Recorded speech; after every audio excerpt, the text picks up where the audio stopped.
Good evening. The time is now 6:01 p.m. We'll go ahead and call this meeting to order.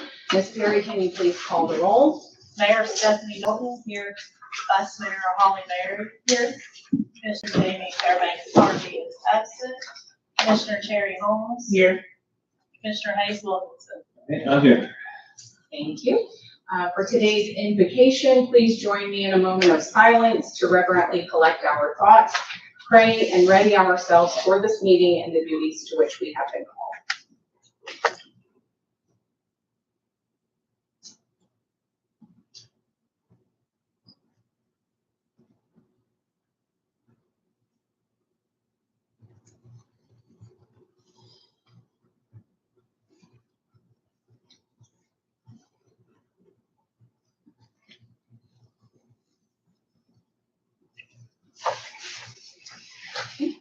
Thank you. Now, Mr. Granum, will you please lead us in the pledge? I pledge allegiance to the flag of the United States of America and to the republic for which it stands, one nation, under God, indivisible, with liberty and justice for all. Good evening, everyone. Thank you for being here with us tonight. I'm going to present my mayor's report, talk about a few things. First, I want to talk about, I attended the Tennessee Municipal Conference in Kingsport, Tennessee, a week and a half ago. And I want to first congratulate Cleveland Mayor Kevin Brooks on getting sworn in as our new 2026-2027 TML president. He is a very kind human and an incredible leader, and I'm honored to get to serve alongside him on the Tennessee Municipal League Board. We had a great conference. We had speakers sharing with us how to tell your community's unique story, how we can be adaptable and resilient in uncertain times, as well as workshops on public communications, development boards, community planning, economic development initiatives, and more, as well as a panel of, by, and for women in municipal government. As always, it was really great to network with other elected officials from across the state and learn about the challenges they're facing, as well as the successes they're achieving in their communities. My favorite workshop featured panelists from Tennessee cities around our side here in Red Bank, talking about their journey with downtown revitalization, thoughtful community development, and Main Street's efforts, something Red Bank hopes to work toward after we complete our 2 years in the Tennessee Downtowns program. And as just a fun little side note, I had a blast visiting Dobbins Bennett High School in Kingsport, where I graduated from exactly 25 years ago. This month through the end of July, we have a donation drive to support Love Period at Chattanooga. It is a partnership of Episcopal churches that help provide essential menstrual products to our community through local schools, the Northside Neighborhood House, and the Red Bank Food Pantry. You can donate menstrual products through the end of July at Red Bank City Hall, Monday through Friday, 8:30 a.m. to 4:30 p.m. And I'm sure you're going to say this, but I'm going to say it first. Congratulations to White Oak Bicycle Co-op on recently being recognized by Chat Foundation as the 2026 Outstanding Agency of the Year. We are truly, truly blessed. And I know Blake watches a lot at home, so thank you, Blake, and the whole White Oak Bicycle team, including Mr. Wilkinson, Commissioner Wilkinson, on all you all are doing to work in our community to provide transportation to those who need. It is an election year. Early voting is happening now through August 1st. The absentee ballot request deadline is July 27th. Election day is Thursday, August 6th. And we do have a special judge election for Red Bank Judge on the August 6th ballot. So please make sure that you're getting out to vote. This is for a candidate to complete Judge Johnny Houston's term for the remaining 4 years of his term due to his medical incapacity to serve. From our local schools, I just want to say summer's almost over, and Hamilton County school students will be returning on August 5th. Please be aware of our school zones throughout the city at Morrison Springs Road and Tom Weathers Drive, at Appian Way and Stagg Road, and a new school zone at Ashland Terrace and Dayton Boulevard. Please drive slowly and carefully, and no matter what side of the road you're on, if a school bus is there and has the stop sign out, please stop. It is actually illegal not to stop, so please keep everybody safe in our school zones particularly. And lastly, congratulations to the Alpine Crest Beta Club on their National Beta Club Convention competition and wins in Nashville last month. They are a small but mighty crew, and placed nationally with 7th place in black and white photography, 7th place in color photography, 3rd place in digital art, 7th place academics award in physical education, and a 5th place group award in Reimagine, Recreate, Recycle, where they created a Little Debbie Christmas tree cake out of recycled materials, a giant Christmas tree, and added ornaments that represented all different associations with Tennessee, like volunteers and the Smoky Mountains and things like that. It was really beautiful. So they won 5 national placements against hundreds of schools from across the country, which is quite a feat. So way to go, Alpine Crest Beta Club. Now we have our report from Vice Mayor Beard. Thank you, Mayor. I wanted to thank Waterways for putting on a fantastic Water Fest last week at Red Bank High School. Thank you as well to our own Red Bank Stormwater Department for having a presence there. My toddler is still talking about driving the street sweeper. Speaking of waterways, this Saturday there will be a rain garden workshop at Red Bank High School. From 8:30, this Saturday, July 25th, from 8:30 to 10:30 a.m. You can register in advance on Waterways Eventbrite page. As the mayor mentioned, please go out and vote. Early voting is happening now. Election day is August 6th, and vote all the way down the ballot. You can pull your sample ballot in advance from the Hamilton County Election Commission website. You can enter in your voter information, and they will give you the exact ballot that you will get, so you can see everything that's going to be on there and not be surprised, and be prepared to be able to do your research ahead of time. You can even fill it out and bring it with you as a reference, which is what I usually like to do, so I don't have to think about it on the spot. That's it for me. Thank you. Thank you, Vice Mayor. Commissioner Fairbanks Harvey is absent this evening. Next, we have a report from Commissioner Holmes. Good evening. Thank you for attending and watching online. So happy continuing summer, even though it's raining some days or every other day or throughout the day before you drive here. It's not raining, but then it's raining over here. Please be safe when it does rain or when a storm kind of comes out of nowhere. I'm loving the new turning lane down on the north end of town. It enables me to get into recycling without like getting hit in the back or stopping abruptly.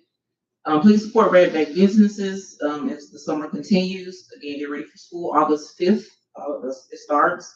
I do move to a new school this year, so keep in your thoughts. Check the website and social media for updates. And again, early vote if you can. If not, August 6th, is it? 6th. Please go out and vote. Thank you. Thank you, Commissioner. And finally, we have a report from Commissioner Wilkinson. Well, thank you all for being out here. Nothing to add for me tonight. All right, thank you so much. And now we have our city manager's report, Mr. Branham.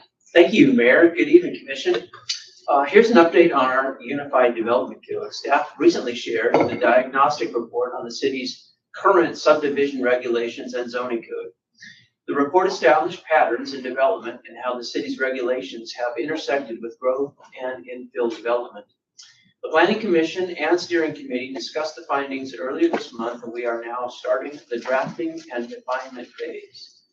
The next 4 months will focus on writing a unified development code based on the Red Bank Comprehensive Plan 2045, so that our land use and zoning aligns with our community's vision for the future. And just to, tonight's just very telling, where we had 3 developers coming in and a lot of conversation about really exciting infill development.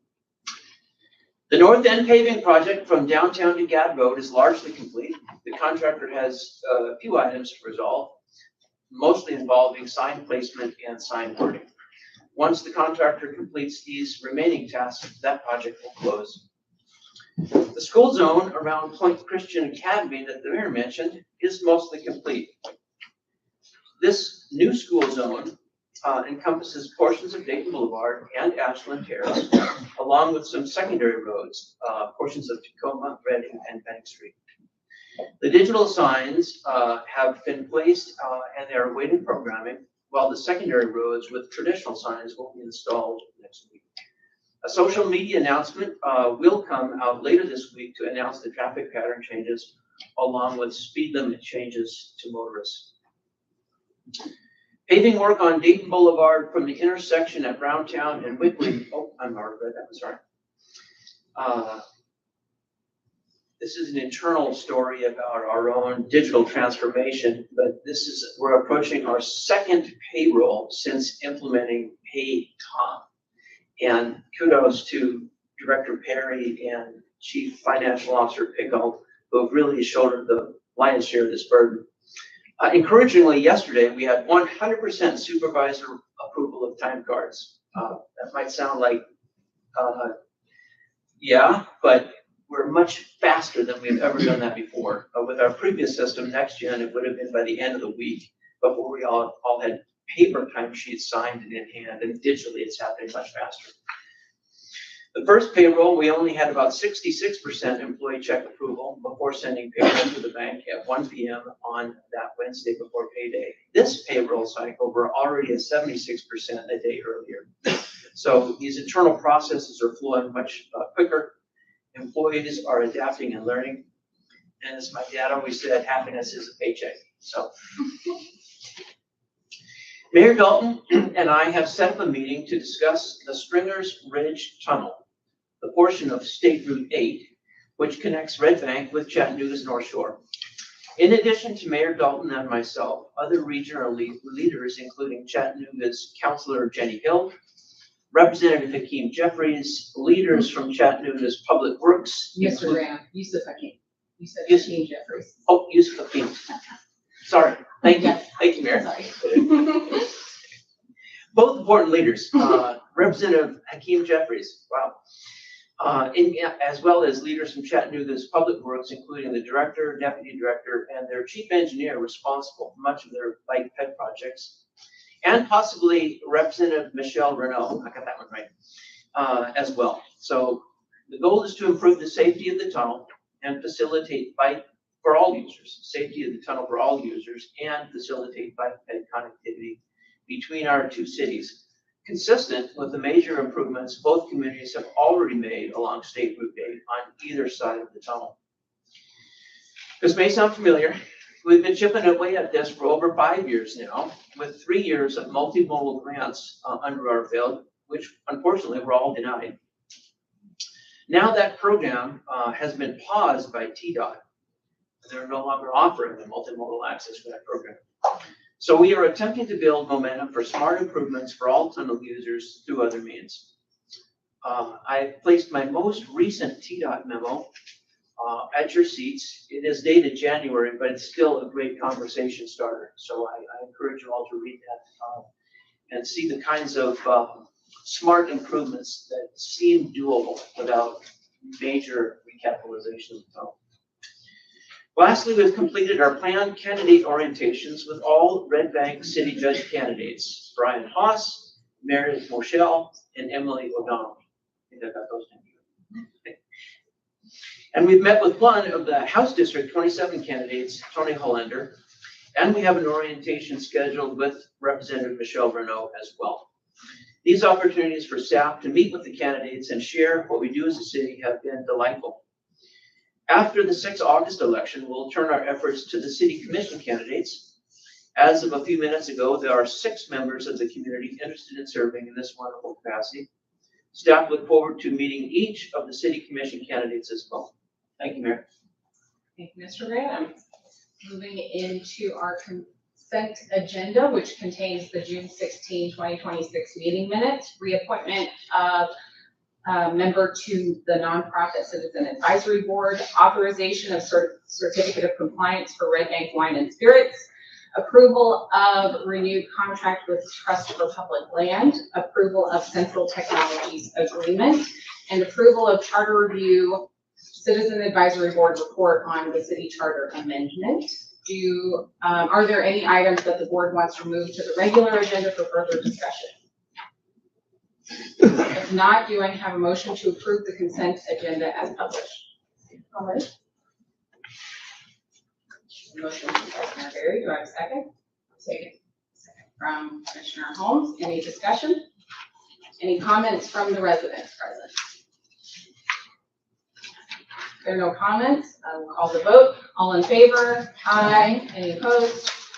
Motion carries. Moving on to unfinished business, we have none, so we'll move into public hearings.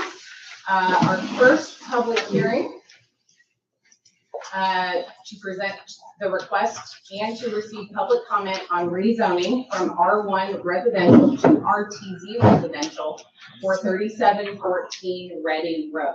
We will now open this public hearing. Mr. Van. Thank you, Mayor. I'll reiterate the purpose of the RTC zone, which is to stabilize residential community and increase property values by stopping the continued proliferation and reverse the negative impacts of spot zones for inappropriately located duplexes and multifamily dwellings. Attract residential developers back to Red Bank for new development and redevelopment, and increase value of and protect single-family residential development. And again, that's from the 2035 Red Bank Comprehensive Plan. We do have a new adopted comprehensive plan, which you all have adopted, or created and is legally binding. But until we adopt a new zoning code, we are still beholden to the 2015 zoning code, which establishes the RTZ zone. For 3714 Reading Road, our current comprehensive plan designates it as Valley Residential. And one of the descriptors under that phrase is that it can accommodate middle density housing due to the proximity to the Dayton Boulevard commercial corridor and downtown node. And as you can see on the zoning map in front of you, it is very close to the Kids Corner Park, it's close to Food City, walking distance to a number of different restaurants.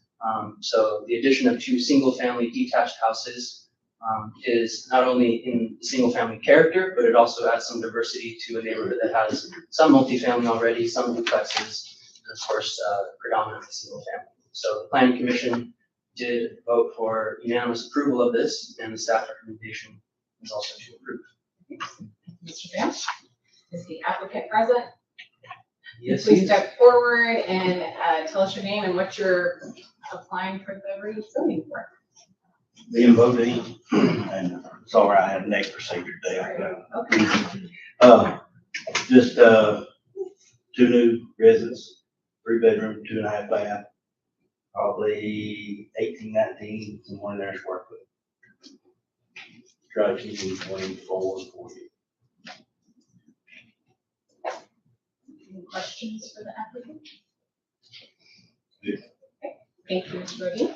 All right, we will now take public comment. Please walk up to the podium and give your name and address for the record on this rezoning request. My name is Diana Magnuson. I live at 3707 Reading Road. And the hearing that was taking place the last time it was zoned, we were told, we came to the meeting, we were told it was going to be a single family home. He assured us that that's what it was going to be. Everyone was fine with that. We had multiple people in residence here for the meeting. Our road is very busy.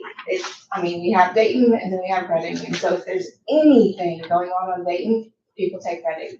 I have small children that live on Reading. Myself, there's one present. He's constantly in the road. He's riding his bike, there's bikers, there's walkers, there's no sidewalk. We don't need more traffic. We don't need duplexes, we don't need townhouses. There's already apartments there. We just want to make sure that whatever does go up is just going to be a single family home. Because from what we were told last time it was, and then we were told something different. So we just want to clarify and make sure that it is going to be a single family home, because like I said, the traffic on Reading, especially at that corner, because there's already an apartment complex, 2 of them, small apartment complexes. There's already a house with another house in the back. There's a duplex there. We don't need more traffic. So I guess that's just what I wanted to clarify.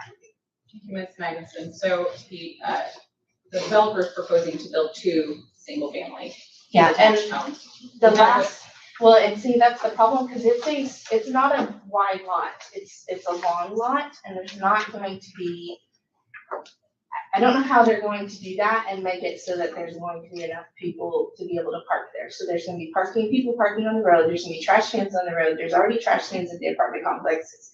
People have to wait to turn because there's no way to turn if there's people stopping at the stop sign and not hit trash cans and cars. And it's right there on that corner.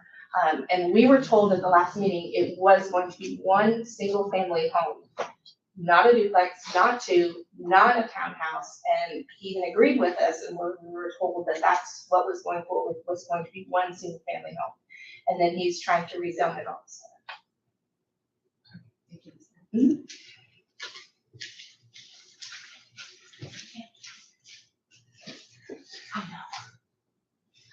Hi, I'm Cara Johnston, and I live at 3708 Reading Road. And I had 2 caps put on, I'm kind of numb on this whole side of town, so my talking is not gonna be great. But I agree with everything she said. I am concerned about putting more residential or a duplex or 2 houses on that lot. It does flood if you go by there when it's rained. It's got that issue. The issue with the complex that's diagonal, they're constantly parking in the road to unload their car, to do various things, whether it's groceries or furniture. The trash cans are out 24/7, 7 days a week. A lot of times they're in the road, a lot of times they still have garbage in them. I'm concerned that you put 2 structures on that small lot. You're gonna have a catastrophe if there's ever a call for the fire department to come. They're gonna have to barrel through parked cars and trash cans, and nobody wants that to be an issue. And I also think that Red Bank is chock full of apartment complexes and duplexes. And I don't understand why you would want to take a residential area that is primarily single family and put something in there that's like a duplex, because that devalues everybody's property. It does not increase value. So that's my opinion. So, and we were told that it was gonna be 1 structure, 1 single family home, and to put 2 structures is, I don't even see how it's gonna be done.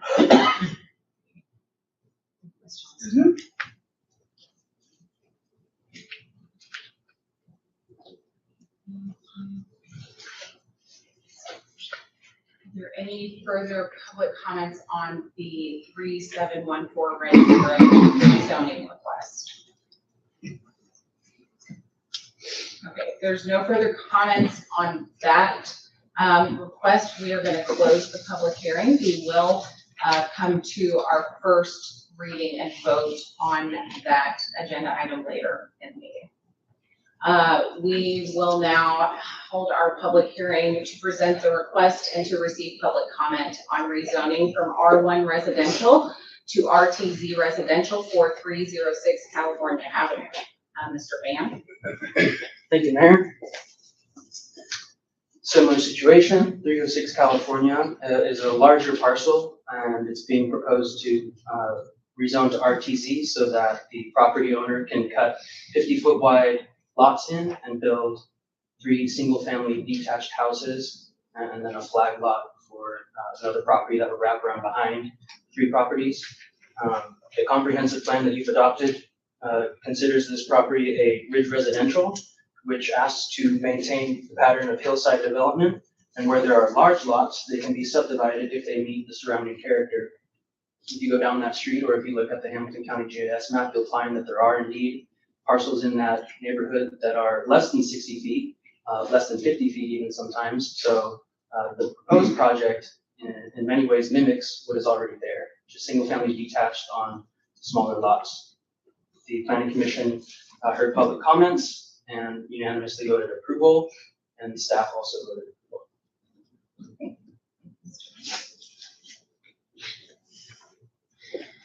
Is the applicant present? Yes. Mr. Falk. Forward and tell us who you are and what you want to do. All right, good evening. My name is John Covell.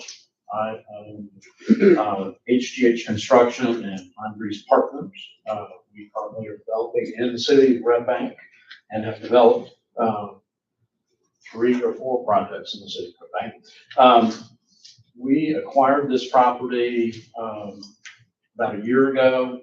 It's approximately 1.7 acres, 7 or 8 acres. Our proposal is to divide it into 3 street-facing lots of 50 feet in width and 100, roughly 100 feet deep. And then have a leftover flag lot that we, that we'd also rezone R2Z with thought that we may have some other opportunities there, but at this time we don't know what they may be, given the current state of the zoning ordinance.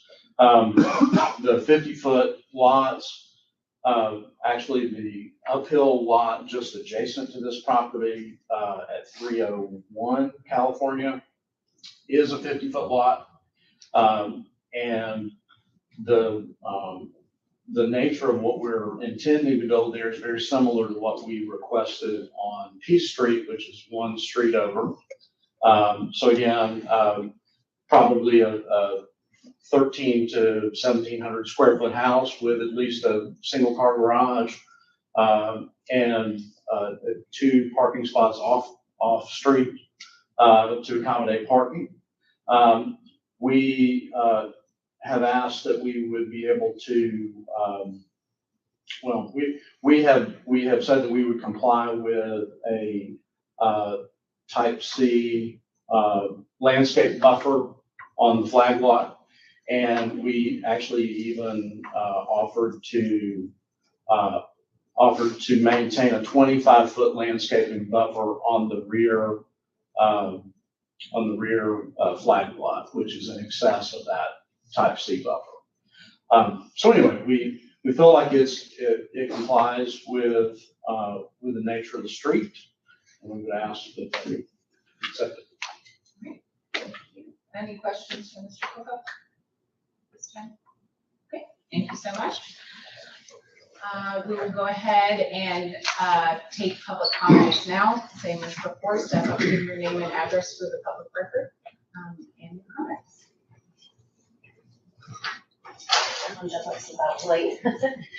Hi guys, I know you all. I'm Kate Sonberg. I'm on the Planning Commission and also live at 316 California Avenue, just down the street from this property. And want to say, I've been driving by this vacant property for almost 20 years since the last 2 houses were demolished, and was excited when Mr. Campbell, I found out that he was building homes because he builds beautiful homes, and it's definitely going to add value to the community. I think one of the things that's challenging for us as 2 commissioning bodies is finding that balance between our community's vision and future, the values that we hold, and also the needs of developers. And we have some really specific goals, as mentioned, about increasing our inventory of housing, and part of that is through density. And so I just wanted to raise some concerns that I mentioned during the Planning Commission meeting. I also had some come up from our presentation from the Unified Development Code findings that I think are important around environmental concerns, specifically around tree canopy and stormwater. There are parts of this that I really support. I think that the rezone was why we moved forward. The rezone itself is wise. It makes sense to put density on the streetscape and to increase those number of houses. That's a smart way to do that. The flag lot itself, I do not support. I think that sets a dangerous precedent for our community around developing in landscapes that make it really risky. It is in the middle of a ravine that's currently wooded, and naturally, just given gravity, moves a lot of water. I think when we did our steep slope ordinance together, when we looked at the land that's still available, it is mostly slope property, hillsides, ridge tops, and setting this precedent that every square inch of that, ravines that don't naturally need to be developed, are open for that, sets a dangerous precedent. So I'm urging you all to deny it as packaged, to encourage another look at this option, potentially pushing more towards the street rather than developing in the middle of a ravine. I think we can get there. There's a compromise, I think, that balance sometimes balance means you gotta get one way or another. And so I just urge you guys to hold tight to that vision that we have together. Thank you. Thank you, Ms. Conrad.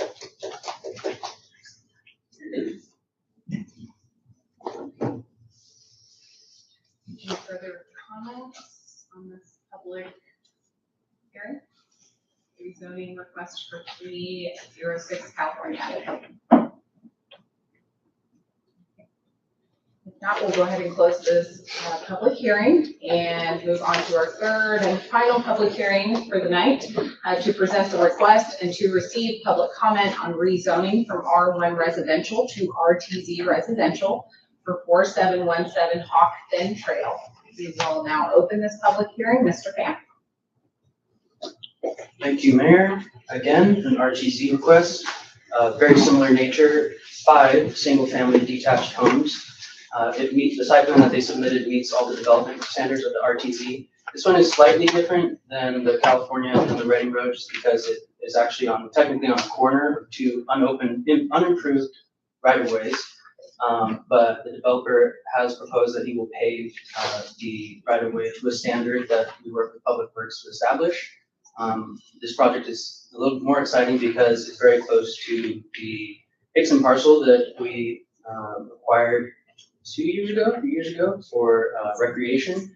We've also obviously repaved Dayton Boulevard up there, so it's become a little bit more friendly towards families who are going to be walking to the park, to the bicycle traffic garden, and any of the commercial businesses that are on Dayton Boulevard up there. Planning Commission heard multiple iterations of this project over the last 6 months, and we finally settled on a really good project that G4 Development is proposing, and Planning Commission recommended approval, and the staff recommended approval as well. Thank you, Mr. Pham. Applicant present. Yes. Just step forward, please. Hello there.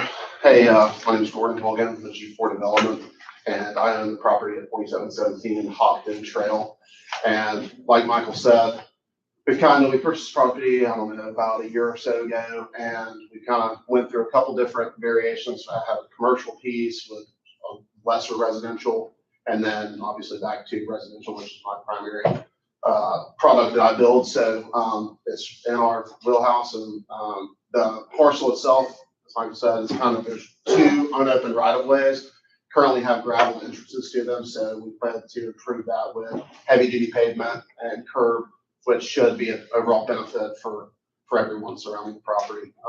We're proposing 5 50-foot wide lots under the RTC zone. I think we're just under the 8-unit per acre threshold, which, under that threshold, we still have good sized lots. Something we're super excited about, and that y'all are too. So we're excited to get started on the project, subject to y'all's approval. I think if y'all approve, we'll probably get rolling on the early fall, early winter. So, that's all the questions. All right. Awesome. Thank you so much. Appreciate it. Great. We'll go ahead and take public comments now on this rezoning request. Just step forward and give your name and address for the record.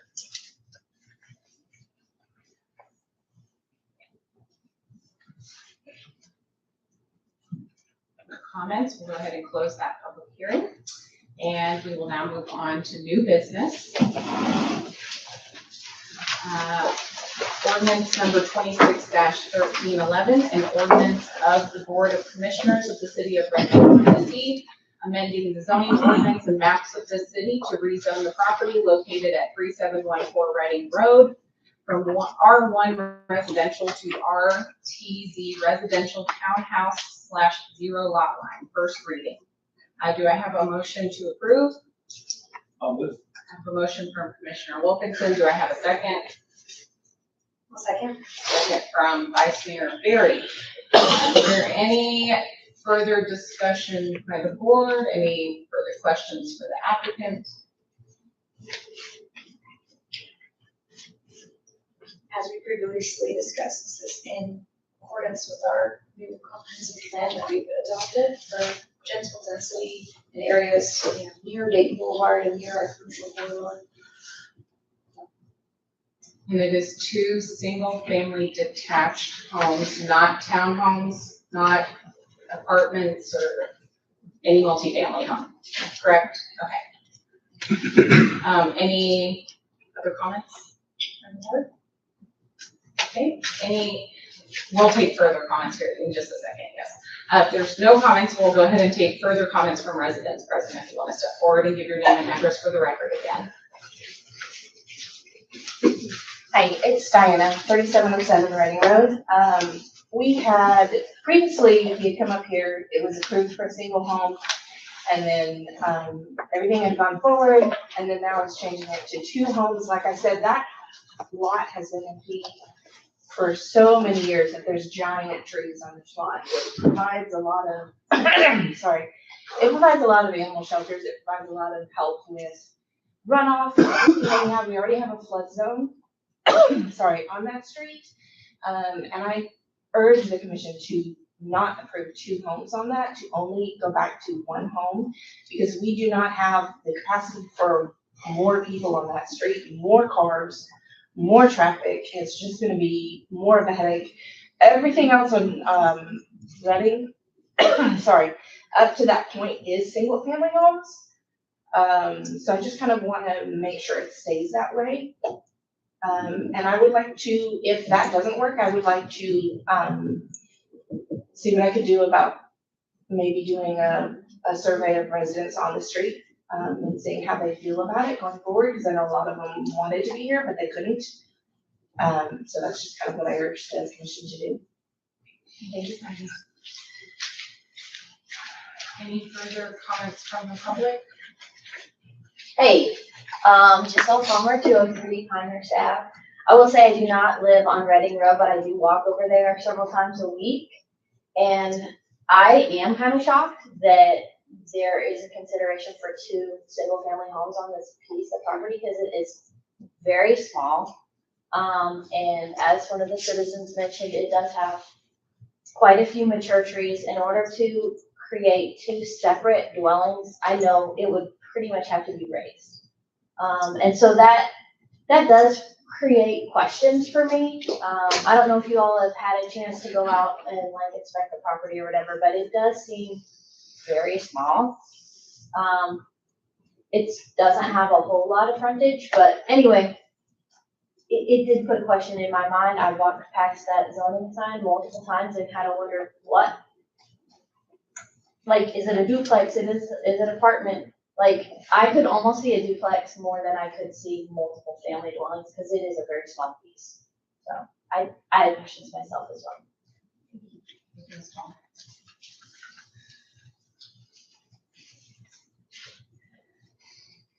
Any further comments?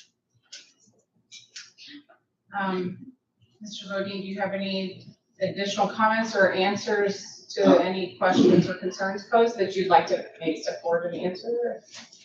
No pressure, but if you would like to. That's okay. My neck not working today. Sorry. So it'll be okay. I think, and Michael could probably tell, there's a lot of lots around there that's real close to what those 2 are. Yeah. If you don't mind. I can confirm or Yeah. clarify. The lot is 100 feet wide. And so the applicant's proposing to cut it in half, 50-foot wide lots, which the other requests are also 50-foot wide. We have tons of 50-foot wide lots all across the R1 zone. So a single family house on a 50-foot wide lot is not unusual in Red Bank. And probably most of the R1 zones that have single family detached are in that same development pattern. Every single family house in Red Bank is required to have 2 off-street parking spaces. Are you building garages? Yes. Building garages as well? Garages and 2 car wide driveways, so. Excuse me, You know, can we turn that real quick so we can show it? Just to test some context. and they will look a lot just like the one that's on, Crear Street. Isn't that Crear. Yeah, thank you. Look like that, thank you. Yeah, so I can't remember if I answered any questions, but yeah, so 50-foot wide lot, single family detached, not a duplex, not a multifamily, very much in line with a lot of these others. You can see narrow lots. Those might be 60 feet. They might be just under 60 feet, but it's a very similar pattern from staff perspective. And just the nature of it being close to the downtown corridor, this is where we would much rather see 50-foot lots than some other parts of Red Bank where it's less dense. And, And that's with the 2-car driveway. Can you speak to the trees on the property? One, I'm not for sure if I can get one. I do not, I would love to keep that big tree out front. If at all possible, I'm going to, because it just enhances the whole situation. And have there ever been homes on this property that we're aware of? I tore one down, gosh, I don't know how long I've had that parcel. 8 years. Oh, it's been longer than that. I think it sold in 2012, so I think. I can't remember. Yeah. It's been a long time ago. Okay, Yes, ma'am. thank you very much. All right, last call for public comment. Okay, if there are no more comments, Ms. Perry, if there's no further discussion by the board, okay. Ms. Perry, can you please call the vote? Mayor Dalton, Yes. Vice Mayor Barry, Yes. Commissioner McCarthy is absent. Commissioner Holmes, Yes. Commissioner Wilkinson. yes. Okay, motion carries on first reading. There will be a second reading and final reading on August the 4th at our next regular commission meeting, before it officially passes entirely. Moving on to ordinance number 26-1312, an ordinance of the Board of Commissioners of the City of Red Bank, Tennessee, amending the zoning ordinance and maps of the city to rezone the property located at 306 California Avenue from R1 residential to RTC residential townhouse /0 lot line, first reading. Do I have a motion to approve?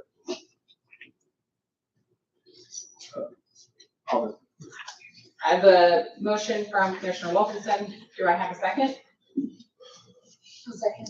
A second from Vice Mayor Barry. Is there any discussion by the board at this time? I know that one of the concerns that was brought up by Ms. Gonberg about the flag lot, we discussed in the work session that we do have a standalone flag lot ordinance that restricts development on a flag lot to one structure. So there wouldn't be able to be multiple structures built on the flag lot with the current ordinance. And right now, and it seems like Mr. Copel isn't even sure what maybe could go there, what if he would want to develop there or what that would look like. It is steeply sloped.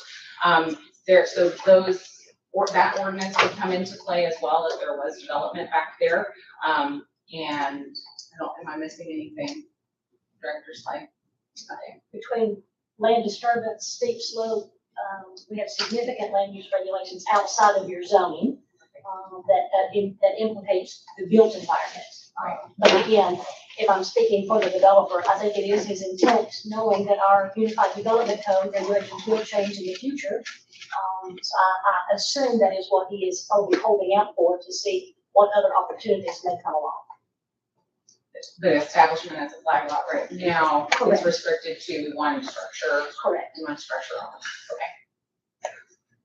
Okay. Any other comments or discussion from the board? Mayor, can I, staff comments? Mr. Page. Yeah. Just because, when we look at the topography of the site, we can see clearly that there is a ravine if you look at the contour lines. And so when Mr. Kofeld goes through the stormwater engineering of the site, it may not be obvious, but his engineers will look at it and determine what is the best way to protect these slopes and the ravine that's there. It doesn't really make any sense from an engineering standpoint to bring in fill and completely flatten it out. You want to work with topography, and that is partly the jurisdiction of the stormwater engineers over at Hamilton County and the water quality permit. And then also his engineers at MAP Engineering, who have done a ton of work in Red Bank. They know the areas really well, and so they can create solutions that I think will work for everyone. As far as the UDC goes, we all know that we have very limited land in Red Bank, and so we also have these needs for housing and to increase attainability in housing and provide houses that are smaller than 1,400 square feet, so that you can get a starter home if you need to. And so all those things balanced and put together and integrated into our UDC code are going to create good solutions from the comprehensive plan to our UDC. And so I think that's the reason why Mr. Kofeld is waiting out on that flag lot, because he doesn't just want to come in, or at least he hasn't proposed to come in and build a mansion across the entire property. That wouldn't benefit him, wouldn't benefit the community, it wouldn't fit with the character of the neighborhood. And so the intention really is to go through this UDC code and find good solutions for lots like this that can meet the needs of the community and also protect the beautiful landscapes that we have. So that's the staff intention and perspective, and that's kind of what drives us forward through this next code phase development. Are there any comments from the residents present? So again, please step forward, give your name and address for the record. Hi, I'm Lauren Bruce. I live at 210 P Street. I have been there for 12 years. We've seen the growth. We love this city. We love how we are expanding. We think that the UTC is definitely heading us in the vision and direction that we want. My concern is the environmental impact. And so with all this lovely development that we all want and need, my concern is how do we do that in a way that still leaves regular average homeowner like myself able to protect slope. And I mean, I'm fighting a kudzu battle like you wouldn't believe. So I know that when the kudzu takes my trees, like the tree at 306, I'm gonna lose a lot of stability. And it's right next to our garage that we use every single day. So it's kind of that border between like, we've invested and we're excited to be here, but as a homeowner, like what is the agency or who can I talk to besides having to hire my own engineer to say you can do this to protect what you have? You know what I'm saying? Like I hate for development to happen, us to have a huge increase of additional stormwater, and then the folks who have properties like mine that are backing right up to this ravine, whether it's further up the street or further down, like, is there something, like we have this, you know, partnership with Trust for Public Lands, can they give us some sort of, you know, assessment where they're saying, this is your situation and this is what we can do preventatively, or these are the measures of development that we could put in place, preventing anything like clear cutting or anything else. Like when I heard reference the 25-foot buffer. Yes, like those are great things. Are they going to be worked into everybody's application? Or is this like, in this case, this particular year, the potential to rezone does include a 25-foot buffer and in 2 years it won't? Like, what can we do? No answers. Okay, sorry. I'll ask our staff to come up and answer some of those. They can. Oh, Director Slay. Go ahead. You'll probably get what I have to say. I might do some backups for sure. I think there are a couple of questions in there. I'm trying to recall them. Maybe Leslie. So I did 3 rezonings, 3 different points in the city. Yes, there is a lot to articulate. We know we have a comprehensive plan that tells us how we envision the city to be. But how do you actually make that happen? And that is through your land use regulations. So what we have is unfortunately what we have for now. So we are trying to piecemeal to continue development and infill and investment in our community to happen.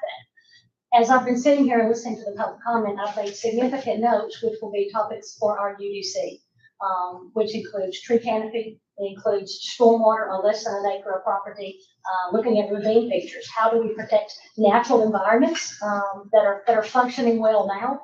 How do we protect those moving forward? So these are all topics that will be included into that UDC product. And I invite these participants, these property owners, to stay in touch with us. We will upfit lots of work sessions and workshops to have these conversations. How do we balance private property rights and development standards for the betterment of the community? So right now we may stumble and trying to figure out how do we make these things work and continue to move forward, but do know that staff is retaining these lists, and we will reach out and invite the public to come give us the feedback. What unique features are you dealing with? More importantly, what are you concerned about? So a lot of check boxes that we're going to have to create and work our way through. So it is on our top list to pay attention to those elements as we go.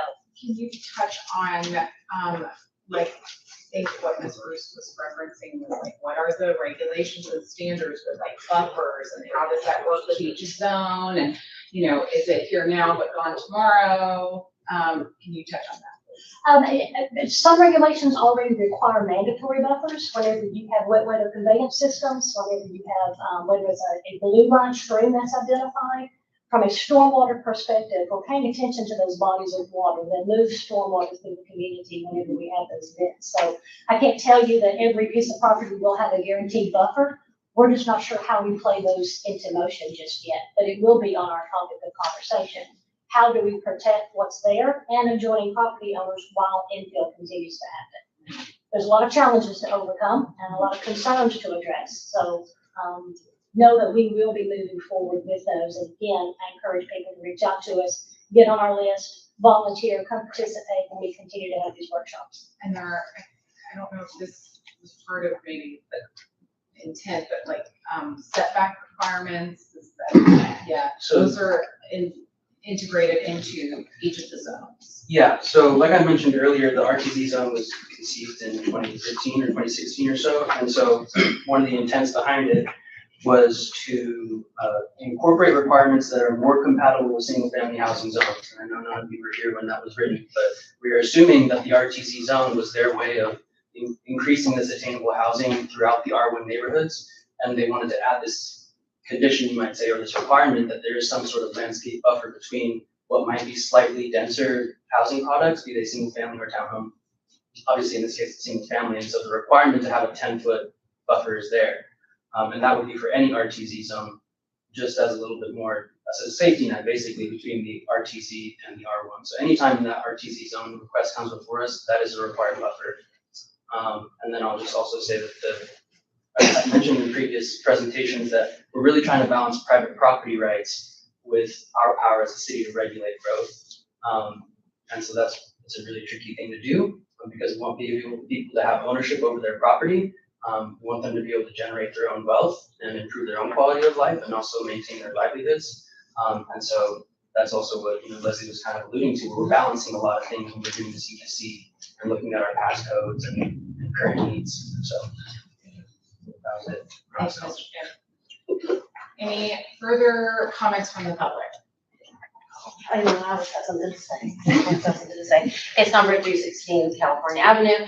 I think that some of my concerns are that this is moving forward with regulations as they are now too. So that UDC code that we keep talking about has already identified in their study that stormwater management as it is now is inconsistent. So relying on that being our catch for this being done well, if there was a choice to move forward immediately tomorrow, creates a pretty big risk for us, just because that was identified. It talks about increased development and exasperating runoff, flooding, and infrastructure strain on Stringer's Branch, which is right down the road. Regardless of the blue line, it does move water. I hear it when we have these big rains. So I just want to point out that those were findings in it. While it is, moving forward, we're rezoning it for right now in the way that it could be used tomorrow. I'll also note for the community that the UDC also uses the language density by right. So if we're waiting to this be, to be done, that allows a lot of opportunity there until the other restrictions are in place. So there's just a huge amount of risk with what could go into that place. My second note is on community engagement. We talked a lot about that, and I think that there's a big miss here. The signage itself was covered by a tree that was taken down for the planning commission meeting, which was a big miss there. We talked about it was moved for this meeting. But that is now overgrown with kudzu. So you have a huge gap of people in the community who don't know that this is happening and don't have a voice in this. It's a pretty big implication to those on the other side of the ravine who, unless they abut it, aren't gonna know, and they don't have a reason to drive up our street. Maybe they live further down. So just again, making sure that we give the community an opportunity to make such a huge decision, regardless of where we want to go with the UDC. I think that it just puts this.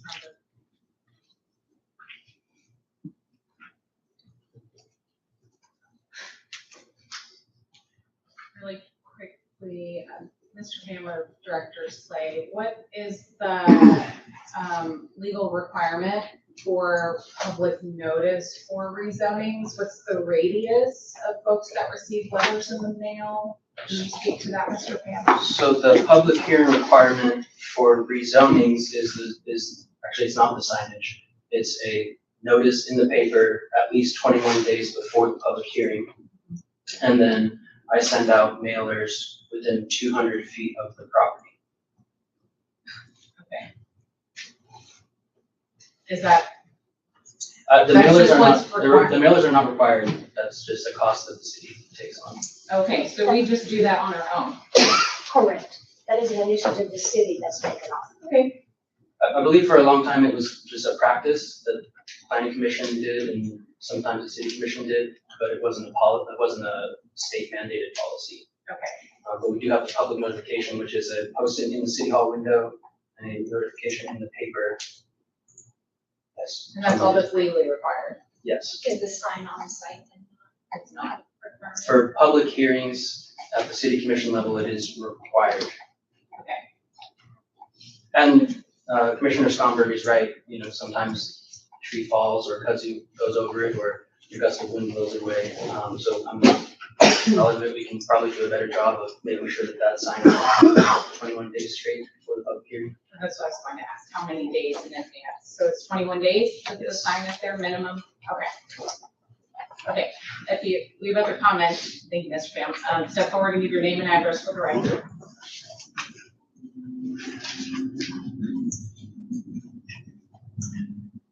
Charlotte Simon, I live at 116 Full Avenue, and I have a question about the notification. What if a resident does not have subscription to the paper? How are they notified of the change? Oh, as Mr. Pham just said, there's a taped notice of the meeting at City Hall in the window at the front, so it's there for 21 days? Yes. Ahead of the public hearing. And the sign on the lot. Okay. And a radius mailing. And a radius mailing. Okay. Thank you. The active projects on the website, is that included on that?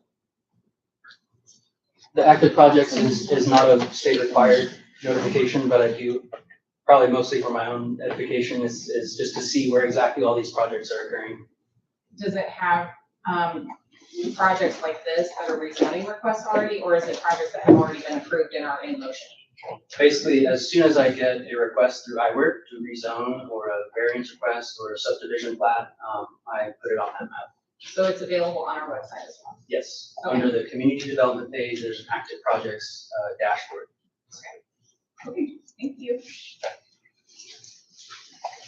Great, any further, comments? Okay, if there are no further comments, Ms. Carey, can you please call the vote?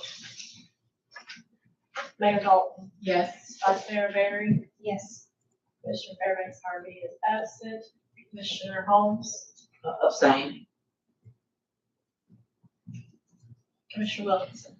Yes. All right, motion carries on first reading. There will be a second and final reading August the 4th at our next regular meeting. Moving on to ordinance number 26-1313, an ordinance of the Board of Commissioners of the City of Red Bank, Tennessee, amending the zoning ordinance and maps of this city to rezone the property located at 4717 Hawkden Trail from R1 residential to RTZ residential townhouse / 0 lot line, first reading. Do I have a motion to approve? Motion from Commissioner Holmes. Do I have a second? I'll say. Second from Commissioner Wilkinson. Any discussion by the board? Can I clarify, was it 4 or 5? It's 5. Her vote. Yes, yes. Thank 5 you. votes, yes. Great. Any further comments from the residents present? Actually, we didn't have any comments. Any comments? Great. If there are no comments from the residents present, Ms. Terry, can you please call the vote? Mayor Dalton, Yes. Vice Mayor Barry, Yes. Commissioner Fairbanks is absent, Commissioner Holmes, Yes. Commissioner Wilkinson. Yes. All right, motion carries on first reading. Second and final reading will be at our August 4th. regular meeting. And ordinance number 26- 1314, an ordinance of the Board of Commissioners of the City of Red Bank, Tennessee, to amend Title 17 of the Red Bank Municipal Code by amending Section 17-103, 17-107, 17-111, 17-116, and 17-117 of Chapter 1, Refuse and Anti-Litter Regulations, and Section 17-201 of Chapter 2, Residential Garbage Service User Fee, first reading. Director Tate, do you want to step forward and give us a refresher? We had an extensive presentation on this during our work session. Yes, ma'am. This ordinance is a request to raise the residential user garbage fee to $24.55 per month, up from $16 per month, to help the solid waste fund stay fluid and overcome 17 years of 4% inflation.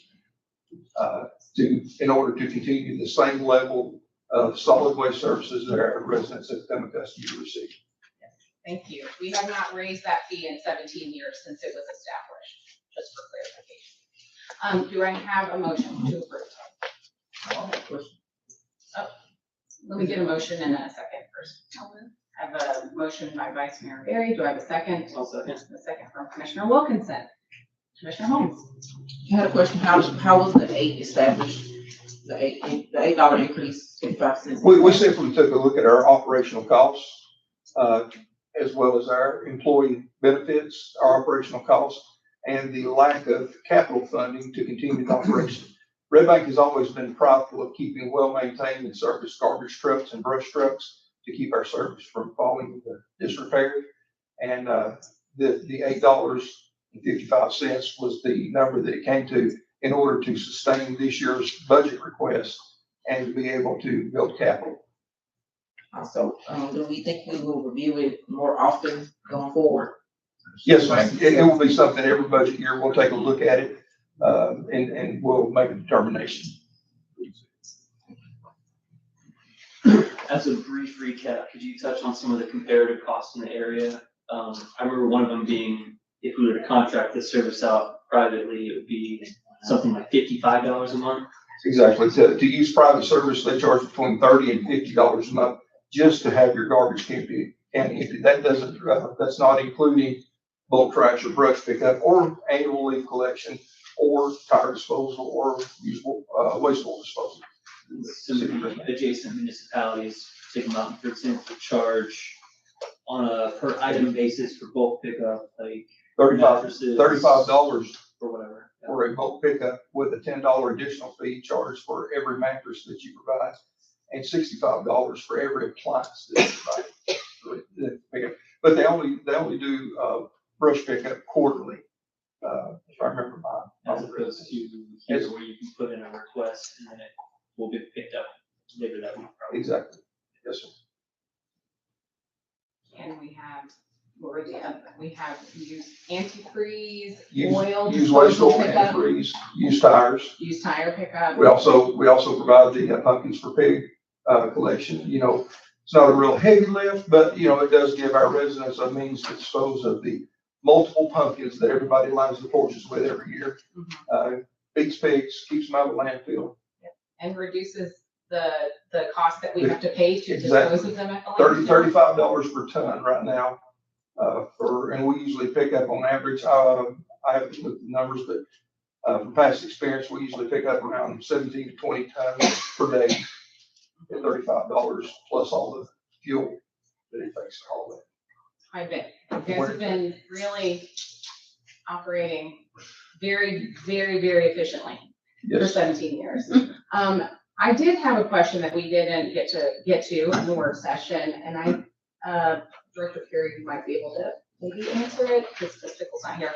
The letter that we got from the comptroller approving our budget this year, I believe, had a comment about our solid waste fund. It's because for the past 2 or 3 years, we've actually been going into the fund balance.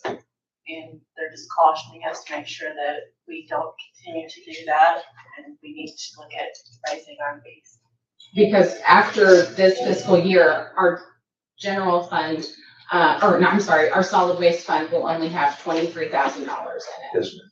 And because we had to use 200 and 241,000, fund balance to cover this year's budget. for this year's And that's budget. no surprise, breakdowns, large expense breakdowns of trucks. And that fund is looked at just like the general fund, they expect a 3 to 6 month balance for emergencies. And operations right now cost $1.2 million. Yes, ma'am. And we'll have $23,000 in there at the end of the year. Okay.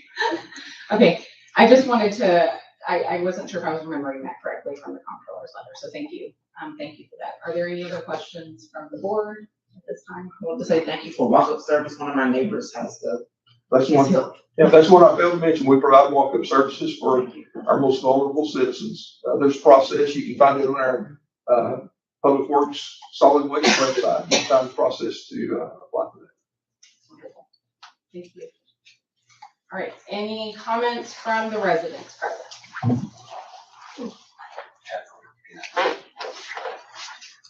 Just as one, thank you for the opportunity to speak, Commission. Just as one additional back of napkin math quick note for both standard CPI or and core inflation. This is compound inflation for the last 17 years. The rate puts us somewhere in the low 50% for the last 17 years. And if you were to put that and adjust $16 on it, it puts us right in line with what the number is. So even if you were to say, yeah, about just inflation, not all the costs and this and the different things what we get, just tracking according to inflation, this puts us pretty squarely on the dot with what it would have been if we were paying this to some ordinance that would have kept us in line with the rise of costs. So. I think it was something like, was it 25? Yeah, it was 24.99 to 25.30, depending on if you do core or if you do PCE or if it's total or if you take out consumer goods and fuel. There's like 4 or 5 different inflationary numbers, but it all is pretty close to sort of where that is. Thank you for that. Any further comments from the residents present?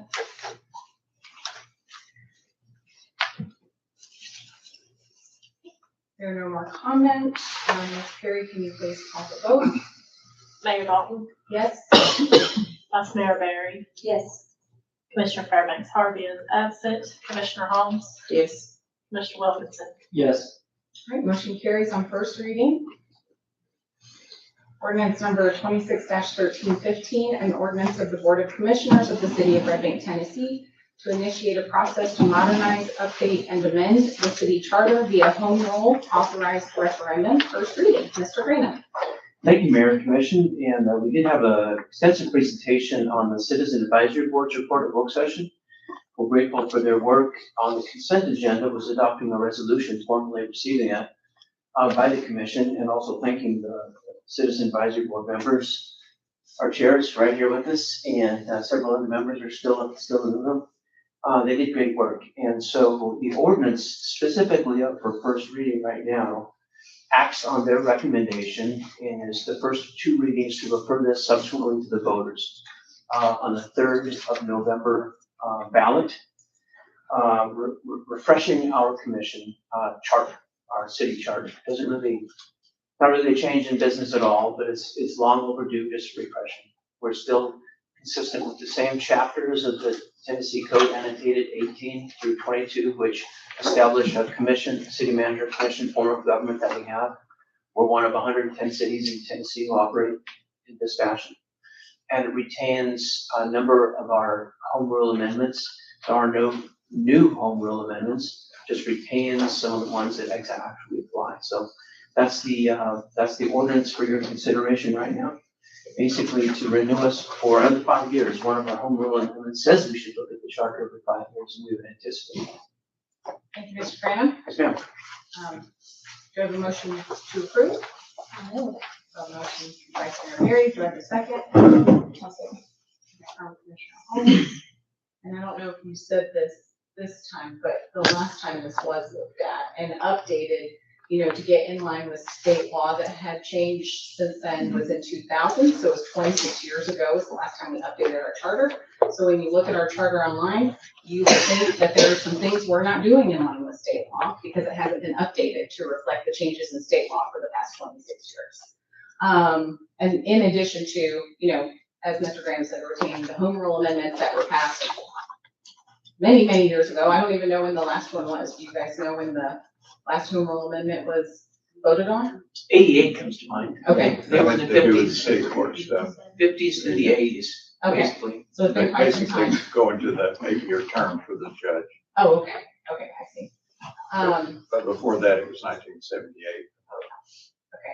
And because we are a home rule charter, all of this was explained in the work session presentation, which if you didn't watch it, you should definitely watch it. It's very educational.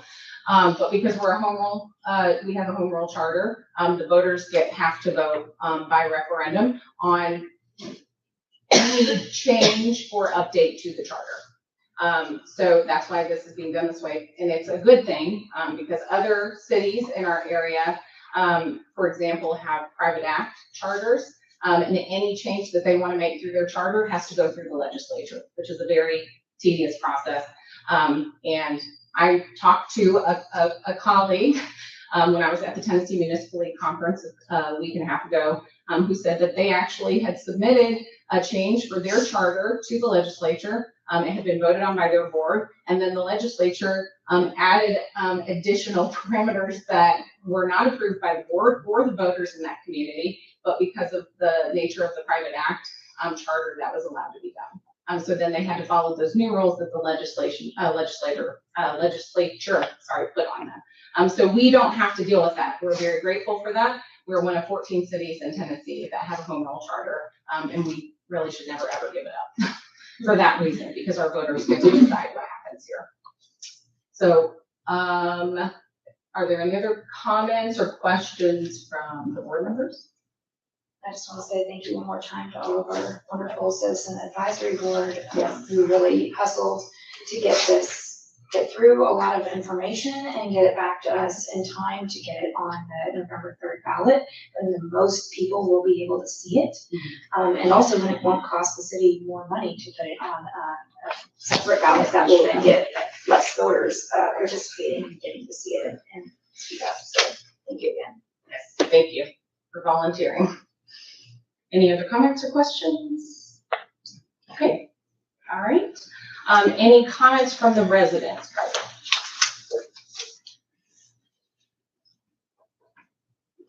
There are no comments. Ms. Perry, can you please call the vote? Mayor Dalton, Yes. Vice Mayor Barry, Yes. Commissioner Fairbanks Harvey is not here, Commissioner Holmes, Yes. Commissioner Wilkinson. Yes.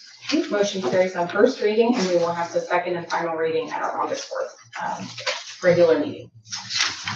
Moving on to citizen comments from Red Bank citizens on items not on the agenda. Mr. Branham. Thank you, Mayor. This is the time for citizen comments. Please observe these rules. Comments are limited to 3 minutes or less, and the city reporter will operate a timer. If time expires, please respect her direction and conclude any comments. Comments should be addressed to the board as a whole, and not to a particular commissioner or to city staff or to the audience. The commission is here to listen, not to respond or engage in back and forth, so please do not expect to reply during citizen comment. Citizens are now invited to the podium. Please begin by stating your name and address.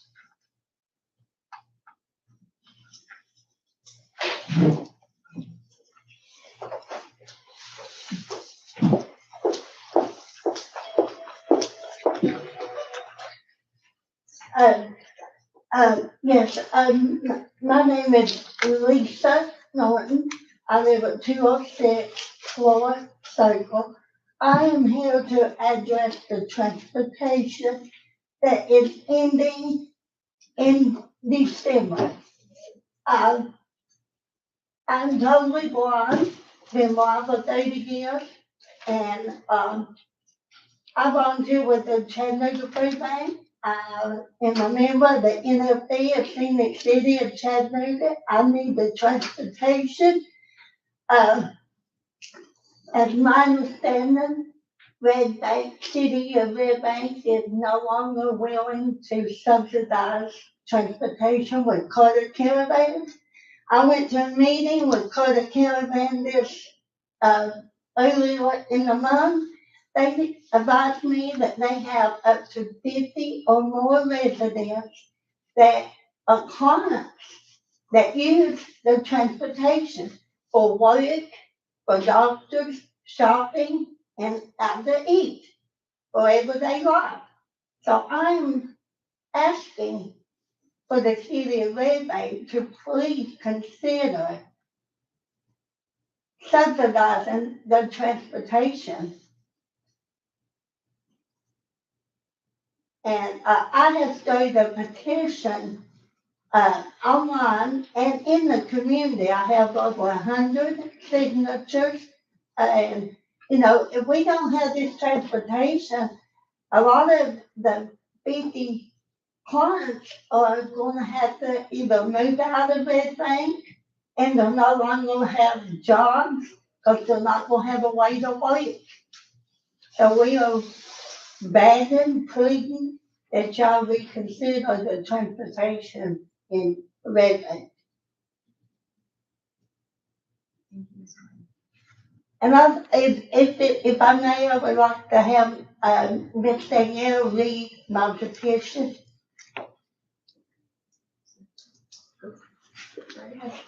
We currently have 75 online signatures. That doesn't include what she's gotten going out and about and attending the NFB things. I am a blind individual residing in the city of Red Bank, Tennessee, relying heavily on paratransit services for my day-to-day activities, including attending doctor's appointments, handling general errands, and traveling to the store and other essential places. However, the city has decided to discontinue this vital service in certain areas, severely impacting my ability to navigate daily life independently. Paratransit is not just a mode of transportation, it is a lifeline for individuals like me, ensuring accessibility and inclusion for our community. It offers independence, allowing us to actively participate in society without feeling burdened by our limitations. The removal of this service is not just an inconvenience, but a significant barrier to essential services and personal freedom. Statistics show that transportation remains one of the biggest barriers for individuals with disabilities. Without reliable paratransit options, we face isolation, difficulties in accessing medical care, delayed appointments, and increased dependency on others for basic tasks. Our city prides itself on being inclusive, yet this decision contradicts that very principle by marginalizing a vulnerable part of our community. The city's decision does not consider the profound impact on those who depend on this service.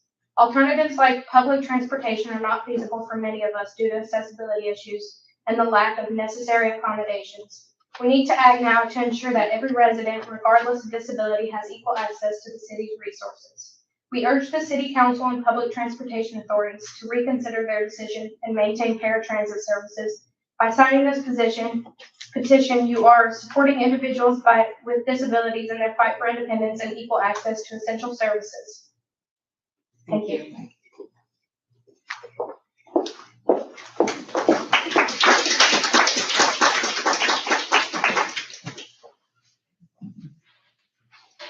Any further public comments on items not on the agenda?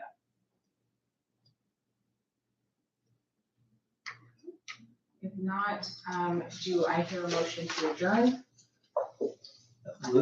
Motion from Commissioner Wilkinson. Do I have a second? Okay, I have a second from Vice Mayor Perry. All in favor? Aye. Any opposed? Motion carries. Meeting adjourned.